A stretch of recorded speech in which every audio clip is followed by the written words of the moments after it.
Hello বন্ধুরা, আসসালামু আলাইকুম। আশা করি আপনারা প্রত্যেকে সবাই অনেক বেশি ভালো আছেন। তো বন্ধুগণ, অবশেষে জান্নাত তার ভুল বুঝতে পেরেছে এবং সে যে রবিনের প্রেমে অন্ধ ছিল তার অন্ধত্ব কেটে গেছে এবং সে রবিনকে চিনতে পেরেছে। সে যে একটা ফাঁকিবাজ এবং রবিনকে সে দূর করে দিয়েছে।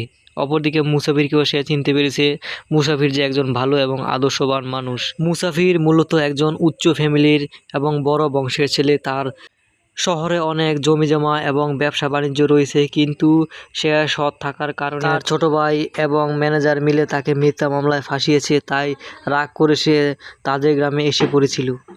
তো বন্ধুগণ, আপনারা হয়তো ইতিমধ্যে মুসাফির এই নাটকের 13 নম্বর পর্বটি দেখে ফেলেছেন এবং আশা করা যায় এই নাটকের 13 নম্বর পর্বটি আপনারা অনেক বেশি পছন্দ করেছেন, তাই অধীর আগ্রহে বসে আছেন এই নাটকের 14 নম্বর পর্ব তথা সিজন 2 দেখার জন্য। বন্ধুগণ, আজকের এই ভিডিওতে আপনাদেরকে জানিয়ে দেওয়া হবে কি করলে আপনারা অতি দ্রুত এই নাটকের 14 নম্বর পর্বটি দেখতে পারবেন।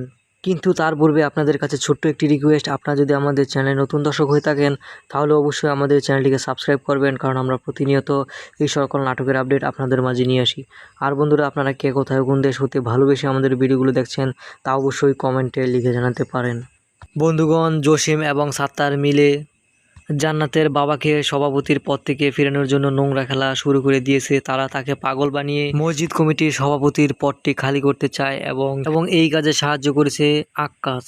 কিন্তু জান্নাতের বিচক্ষণতার কারণে সে আক্কাসকে চিনতে পারে এবং মুসাফিরের কাছে সাহায্য চায়। মুসাফির অবশেষে এসে তাদেরকে সাহায্য করে। জসিম ও তার বাবার নামে মামলা করে তাদেরকে শায়েস্তা করে। অপরদিকে মুসাফিরের মিথ্যা মামলাও শেষ হয়ে যায়, তাই সে তার নিজের বাড়িতে চলে যায়, কিন্তু সে আবার আসে জান্নাতকে বিয়ে করার জন্য। এদিকে জান্নাতও তাকে বিয়ে করার জন্য রাজি হয়ে যায়। তো বন্ধুগণ, আর বেশি দেরি করবো না, অবশেষে আপনাদেরকে জানিয়ে দিচ্ছি আপনারা কি করলে মুসাফির এই নাটকের সিজন 2 তথা 14 নম্বর পর্বটি অতি দ্রুত দেখতে পারবেন। বন্ধুগণ, আপনারা যদি মুসাফির এই নাটকের 14 নম্বর পর্ব তথা সিজন 2 দেখতে চান তাহলে অবশ্যই কমেন্টে গিয়ে লিখুন সিজন 2 চাই, 14 নম্বর পর্ব চাই। তো বন্ধুগণ, আশা করি আপনারা প্রত্যেকে সবাই অনেক বেশি ভালো থাকবেন, সুস্থ থাকবেন এবং সেই সাথে পরবর্তী ভিডিও দেখার আমন্ত্রণ জানিয়ে আজকের মতো এখানেই আল্লাহ হাফেজ।